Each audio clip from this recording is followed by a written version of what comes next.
house to express my very sincere gratitude on behalf of myself, my family, and the people of Kikuyu. And in a very special way, Honorable Speaker, to also use this floor to thank, in a very, very special way, the great people of Kikuyu, who not only showed us solidarity, but true and great love in the way that they condole with us. And I thank all of them, and wish you all the best, Honorable Speaker, even as I extend my prayers and that of my family to all of you who condole with us, that may the Lord bless you and grant you the kind of long life that he gave to my father, Honorable Speaker, that you may all live to beyond the 105 years that the Almighty God gave to my father. And as I was said during his send-off, may we live to emulate his legacy, especially the many good things he did, including taking care of orphans. And I hear the member for Taveta whispering, also taking care of all your ex-girlfriends, Honorable Speaker, on a light note. And I know that did cause a bit of excitement in the country, but that is a man that we celebrated as a great man who lived his life and did his bit and has left us with a very rich legacy, not just as a family and the people of Kikuyu, but also as a country, Honorable Speaker. And I also take this time to honor him, even as he rests in peace, and may the Lord rest his soul in eternal peace. Thank you, Honorable Speaker. Thank you, Majority Leader, and we join you in prayers for your late dad's soul. Honorable members, before the next call, allow me to acknowledge the following: the Speaker's Gallery, Kamune Primary School from Mathioya, Murang'a, Ilalu Comprehensive School from Mwingi North, Kitui. Students, when your school is mentioned, you stand up to be acknowledged. In the public gallery, we have Lucky Juniors Primary from Embakasi West, Nairobi. Kalanga Primary School from Mwingi Central, Kitui. Davex Bright Hope School from Narok South, Narok. On my behalf and on behalf of the House, we welcome the students, their teachers, and all those accompanying them to the House of Parliament. Next order. Mwenje, what is it? Mr. Speaker, just a request to welcome Lucky Junior and all the other schools, juniors from Kariobangi South Ward. Mr. Speaker, it's always a privilege when we have our students visiting us to see the business that we transact. We know some of them endeavor to come and join us much later, and we encourage them to keep coming, and we thank them for visiting the House. Thank you, Honorable Speaker. Thank you, Honorable Mwenje. Next, Chairperson, Departmental Committee on Environment, Forestry and Mining. Thank you, Honorable Speaker. Honorable Speaker, I beg to lay the following papers on the table of the House today, Tuesday, 30th September 2025. Reports of the Departmental Committee on Environment, Forestry and Mining on its consideration of 1, Sessional Paper number 5 of 2024 on the National Green Physical Incentives Policy Framework, and 2, the Privileges and Immunities, the Global Center for Adaptation Order 2025. Thank you, Honorable Speaker. Order number 6, notices of motion. Kawaya, Chair, Departmental Committee on Environment. Thank you, Honorable Speaker. I have notices of 2 motions. Honorable Speaker, I beg to give notice of the following motion: that this House adopts the report of the Departmental Committee on Environment, Forestry and Mining on its consideration of the Privileges and Immunities, the Global Center for Adaptation Order 2025, laid on the table of the House on Tuesday, 30th September 2025, and approves the Privileges and Immunities, the Global Center for Adaptation Order 2025. Honorable Speaker, if you allow me to give notice of the second motion. Honorable Speaker, I beg to give notice of the following motion, that this House adopts the report of the Departmental Committee on Environment, Forestry and Mining on its consideration of the session of paper number 5 of 2024 on the National Green Physical Incentives Policy Framework, laid on the table of the House on Tuesday, 30th September 2025, and approves sessional paper number 5 of 2024 on the National Green Physical Incentives Policy Framework. Thank you, Honorable Speaker. Thank you. Next order. Order number 7, questions and statements. Thank you. Requests for statements. Caleb Amisi. Thank you, Honorable Speaker, for this opportunity to give my statement. Honorable Speaker, pursuant to the provisions of Standing Order 44-2C, I rise to request for a statement from the Chairperson of the Department Committee on Administration and Internal Security regarding the rise in incidents of defilement and murder in Naikara Village, Saboti constituency. Honorable Speaker, over the past year, Naikara Village in the Saboti constituency has witnessed a distressing surge in insecurity with cases of defilement, rape, and murders being reported, yet no visible action has been taken to curb them. On 26 August this year, one Preza Nafula, aged 7, was defiled and murdered on her way home after being sent home from school. Earlier in the same month, on 2nd August, Zibora Gororia, aged 4, was similarly defiled and murdered by unknown persons. Despite these incidents being reported to the police, no arrests have been made to date, raising concerns among residents regarding the safety of children and the adequacy of the responses by security agencies. Honorable Speaker, it is against this backdrop that I request for a statement from the Chairperson of the Department Committee on Administration and Internal Security on the following. 1, a report on the status of investigation into the defilement and subsequent murders of Preza Nafula and Zipora Grocia in Naikara Village, Chepkaka area of Saboti constituency. 2, the specific measures being implemented to address the rise in cases of defilement and murder in Naikara Village, Saboti constituency. Number 3, reasons for the apparent inadequacy of security agencies in the region, particularly in Naikara Village. And 4, a report on the status of resources allocation to Saboti police stations in terms of personnel and equipment, as well as accountability measures to ensure effective police responses. And lastly, Speaker, the immediate and long-term strategies the government plans to employ to restore security in the area. Honorable Speaker, I want to emphasize that Honorable Caleb Amisi, rules require that you just read the statement as you wrote it and as approved by the Speaker, and you end there. Honorable Speaker, any supplementary information, you will seek it or say when you get a response. Those are your rules. If you had additional words, you should have put them in the statement. Mark Mwenje.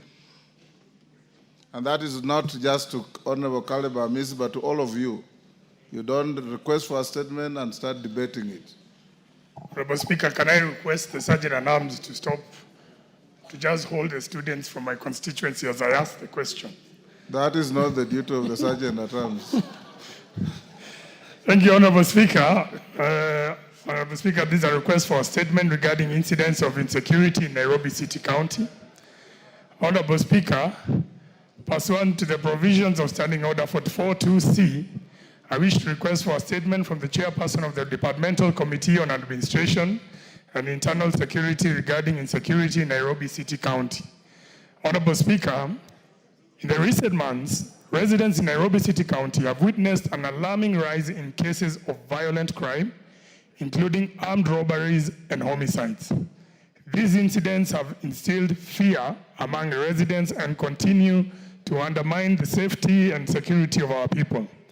Despite numerous reports and public outcry, criminal gangs operating under the names such as Jinje, Mbogi, and Bad Bunny continue to operate with impunity in several parts of the city, particularly in formal settlements and estates where residents have fallen victim to brutal attacks.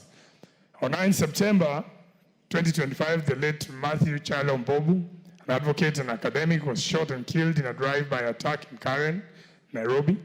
In addition, on 26 August 2025, 15-year-old Mr. Joshua Kubiti succumbed to injuries while receiving treatment at Radiant Hospital in Umoja following violent clashes in Umoja Estate.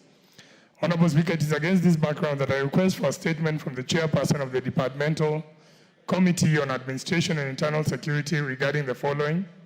1, a report on the investigations into the murders of Mr. Matthew Chalo Mbobu, who was shot and killed on 9 September 2025 in a drive-by attack in Karen, Nairobi, and Mr. Joshua Kubiti was attacked by a criminal gang in Umoja Estate on 26 August 2025.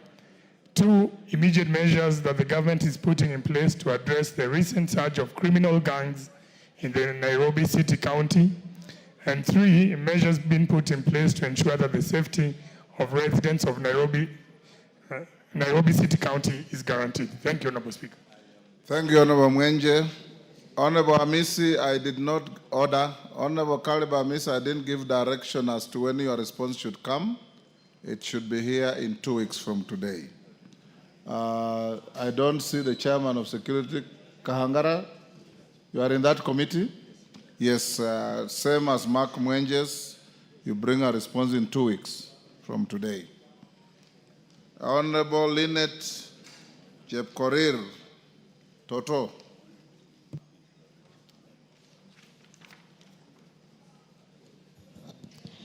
Thank you, Mr. Speaker, for giving me this opportunity. Mr. Speaker, I rise to request for a statement regarding the deplorable state of the Nyangares River Bridge in Bomet County.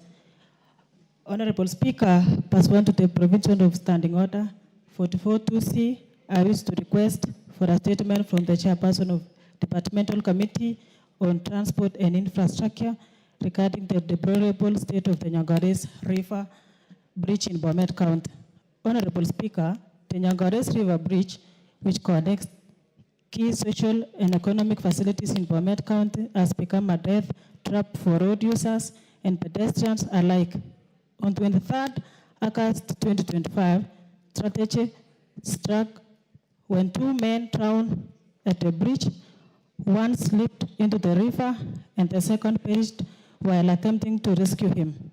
Their bodies were later retrieved, making yet another incident at this unsafe crossing. Honorable Speaker, sadly, similar accidents have been reported in the past, leaving families devastated and livelihoods disrupted. The bridge remains narrow, poorly maintained, and lacks of inadequate safety features such as guardrails, signage, and lighting.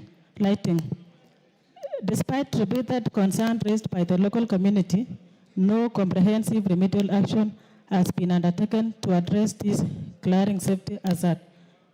Honorable Speaker, it is against this background and that I request for a statement from the chairperson of the Departmental Committee on Transport and Infrastructure on the following issues. Number 1, immediate measures that the ministry has undertaken to secure the bridge and protect the users from further accidents and fatalities.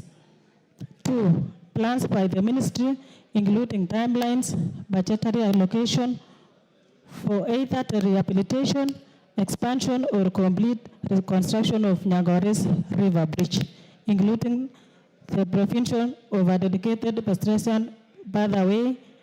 And 3, long-term strategies by the ministry to ensure that all bridges and related road infrastructure across the country are subjected to regular safety audits and timely maintenance to avert such strategies. I thank you, Mr. Speaker. Thank you, Toto. Chair, Transport and Infrastructure. Any member of that committee? Yes, Daud. When can you bring a response? Give Daud the mic.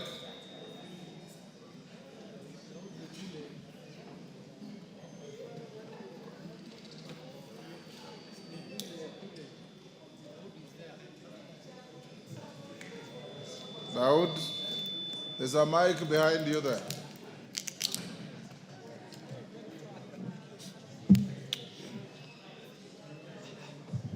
Mr. Speaker, we can reply within 2 weeks. Within 2 weeks, so be Yes, it. Mr. Speaker. Thank you. Thank you. Abakar Taib. Abakar Talib. Nominated member.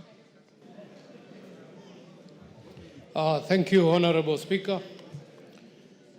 Honorable Speaker, pursuant to provision of Standing Order 42C, I rise to request for a statement from the chairperson of the Departmental Committee on Transport and Infrastructure regarding the traffic congestion on Changamwe, Portrees, and Changamwe, Jomvu, Miritini roads. Honorable Speaker, there has been an increase of congestion in the recent past along Changamwe roundabout, Portrees, and Changamwe, Jomvu roads in Mombasa, which is largely occasioned by trucks leading to the container depots in the vicinity. Notably, the container depots are operating at an approximate capacity of over 90%, which is the above international standard operational capacity of not more than 70%. The high operational capacity has led to congestion and long queues of container trucks along the road, causing significant delays in movement of goods and services in the area. This has also negatively affected motorists using the roads to access the Miritini Standard Gauge Railway, SGR, station and the Mombasa-Nairobi Highway. Honorable Speaker, it is against this background that I request for the statement from the chairperson of Departmental Committee on Transport and Infrastructure on the following. 1, measures being put in place by the government to ease congestion along Changamwe Portrees and Changamwe Jomvu roads in Mombasa to ensure smooth flow of traffic in the area. 2, long-term measures that the government is putting in place to address traffic congestion in the area, including plans, if any, to relocate the container depots to alternative locations. And 3, detailed steps that government is taking to ensure the Kenya Ports Authority embraces technological changes to adapt and meet the demand of the fast-growing shipping industry. Thank you, Honorable Speaker. Thank you, Honorable Abakar. Chair, Transport.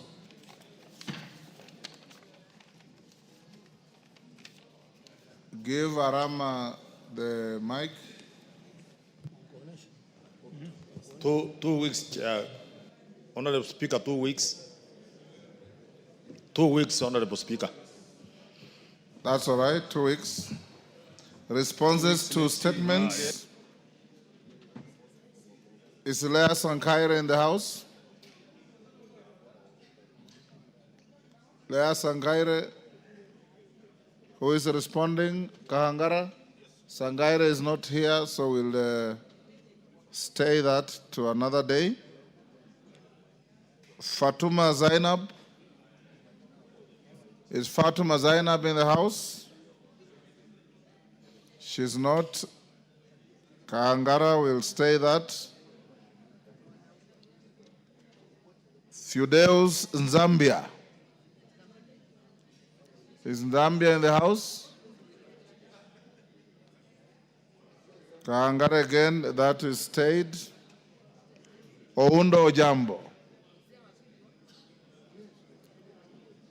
Oundo Jambo. Paundo Ojambo is not in the house. That is also stayed. Joses Lelmengit. Joses Lelmengit. That is stayed. Hussein Bare. Hussein Bare is not here either. So all the responses from number 1 to 6 are stayed to next week. Next order. Honorable Milemba, did you have an issue? Not ready. Honorable members, as I had directed, we'll skip order number 8 and go to order number 9, do Roman 1 and 2 and come back to order number 8, then go on to order number 10 and sequentially follow the order paper. Honorable members, will you, next order?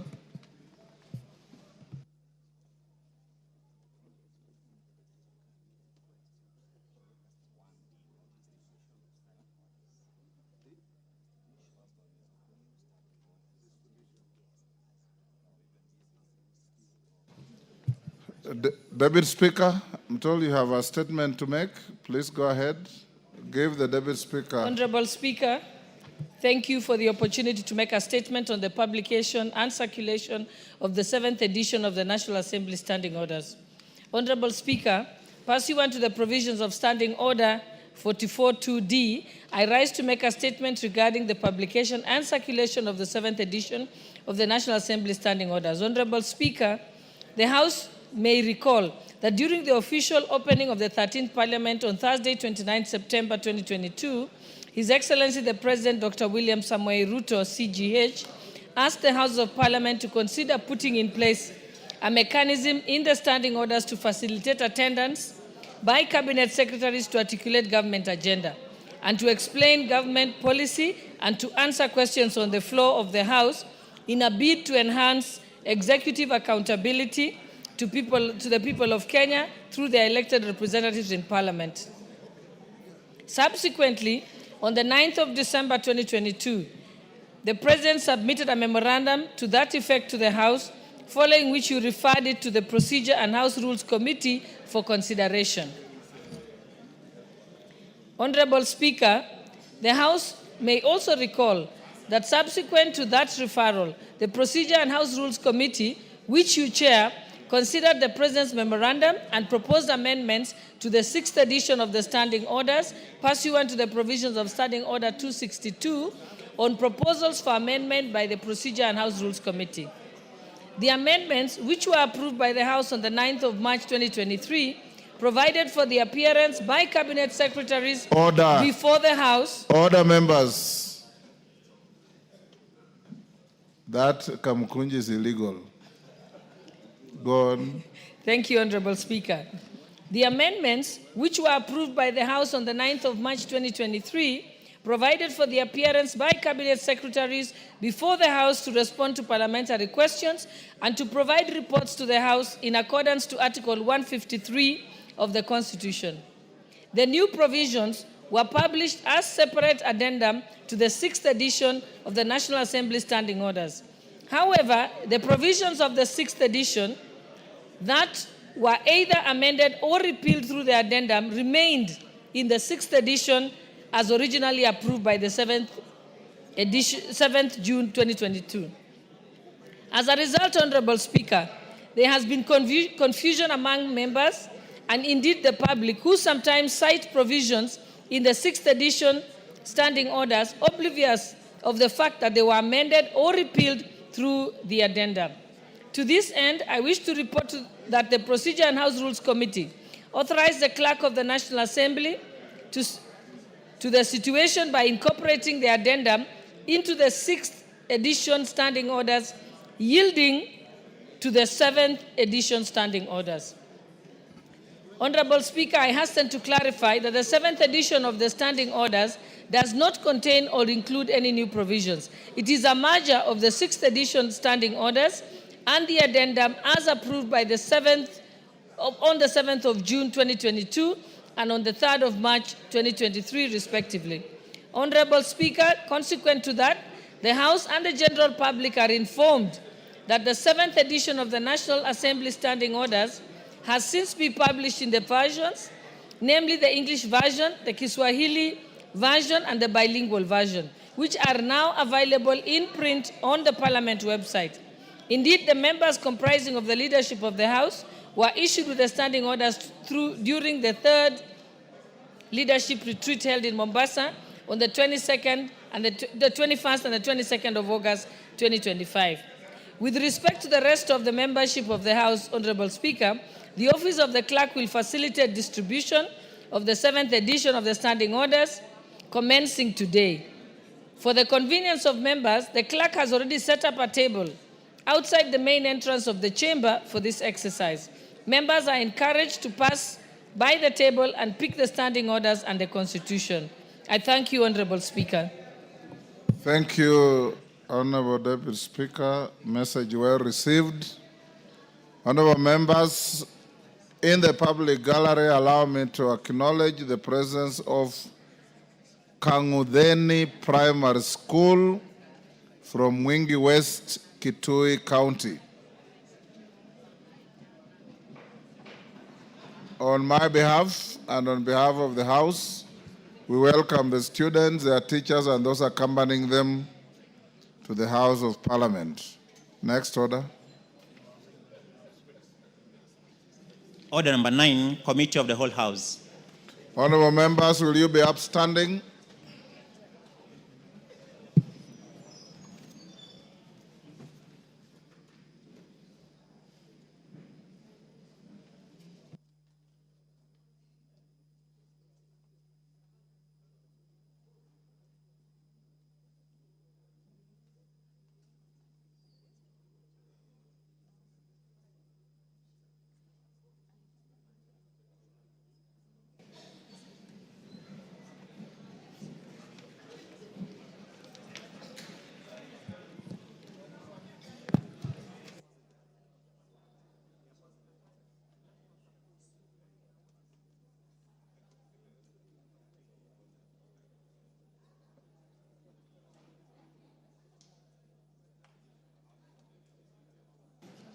Honorable members, this is the Committee of the Whole House, sitting today, Thursday, September 30th of 2025, relating to the Air Passenger Service Charge Amendment Bill, National Assembly Bill number 35 of 2025. The amendments can be proposed by the Majority Leader. Clause 2. Majority Leader. Thank you, Honorable Chair. I beg to move that Clause 2 be amended as is.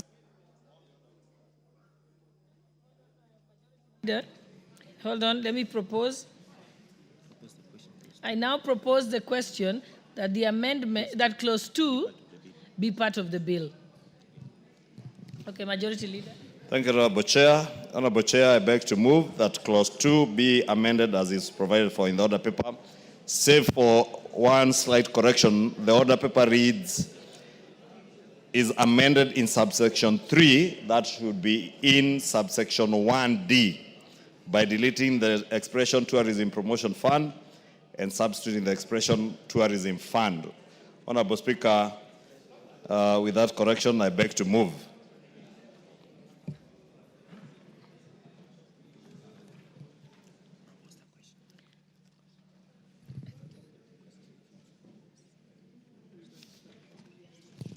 Honorable members, I now propose the question that Clause 2 be amended as proposed.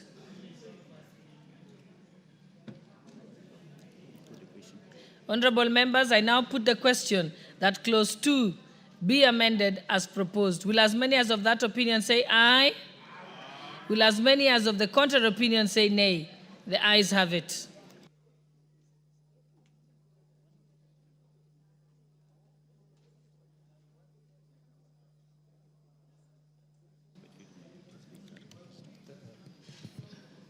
Are they here? Is Honorable GK here? Honorable members, in view of the amendment of clause 2, then clause the clause 2, the